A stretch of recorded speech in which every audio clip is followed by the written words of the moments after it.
ಭಗವಂತ ಮೊದಲು ನಾಯಿನ ಸೃಷ್ಟಿ ಮಾಡಿ 20 ವರ್ಷ ಆಯುಸ್ಸು ಕೊಟ್ಟು ಹೇಳ್ತಾನೆ, ನೀನು ಹೋಗೋರ್ಗೆ ಬರೋರ್ಗೆ ಮನೆ ಹತ್ರ ಕುತ್ಕೊಂಡು ಬಗಳಬೇಕು ಅಂತ. ಆಗ ನಾಯಿ, ನಾನು 20 ವರ್ಷ ಇದೇ ಕೆಲಸ ಮಾಡಬೇಕಾ? ನನ್ನ ಕೈಲಾಗಲ್ಲ, ನನಗೆ ಕೇವಲ 10 ವರ್ಷ ಸಾಕು, ಉಳಿದ 10 ವರ್ಷ ನೀನೇ ತಗೋ ಅಂತ ಹೇಳಿತು.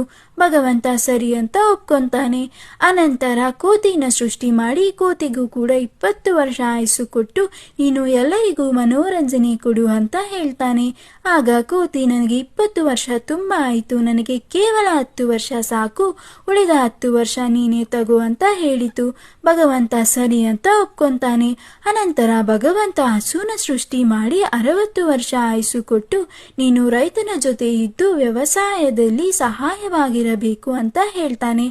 ಆಗ ಹಸು, ನನಗೆ 60 ವರ್ಷ ಅಷ್ಟು ಕಷ್ಟಪಟ್ಟು ದುಡಿಯುವುದು ಆಗಲ್ಲ, ನನಗೆ ಕೇವಲ 20 ವರ್ಷ ಸಾಕು, ಉಳಿದ 40 ವರ್ಷ ನೀನೇ ತಗೋ ಅಂತ ಹೇಳಿತು. ಭಗವಂತ ಸರಿ ಅಂತ ಒಪ್ಕೊಂತಾನೆ. ಅನಂತರ ಭಗವಂತ ಮನುಷ್ಯನನ್ನು ಸೃಷ್ಟಿ ಮಾಡಿ 20 ವರ್ಷ ಆಯುಸ್ಸು ಕೊಟ್ಟು ಆರಾಮಾಗಿ ಆಟ ಆಡ್ಕೊಂಡು ಕಳಿ ಅಂತ ಹೇಳ್ತಾನೆ.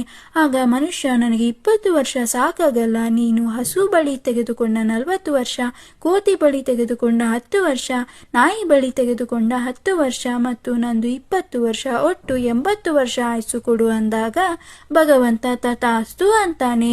ಅದಕ್ಕಾಗಿ ನಾವು 20 ವರ್ಷ ಚಿಕ್ಕ ವಯಸ್ಸಿನಲ್ಲಿ ಖುಷಿಯಾಗಿ ಆಟ ಆಡ್ಕೊಂಡು ಬೆಳಿತೀವಿ. ಇನ್ನು 40 ವರ್ಷ ಹಸು ರೀತಿ ತುಂಬಾ ಕಷ್ಟಪಟ್ಟು ಶ್ರಮ ಪಡ್ತೀವಿ, ಕುಟುಂಬವನ್ನು ನೋಡ್ಕೊಂತೀವಿ, ಅವರ ಕಷ್ಟ ಸುಖಕ್ಕೆ ಭಾಗಿಯಾಗಿರ್ತೀವಿ. ಇನ್ನು 10 ವರ್ಷ ಕೋತಿ ರೀತಿ ಮೊಮ್ಮಕ್ಕಳ ಜೊತೆ ಆಟ ಆಡ್ಕೊಂಡಿರ್ತೀವಿ.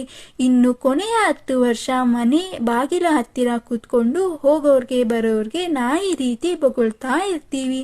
ಇದು ನಮ್ಮ ಜೀವನದ ಸತ್ಯ.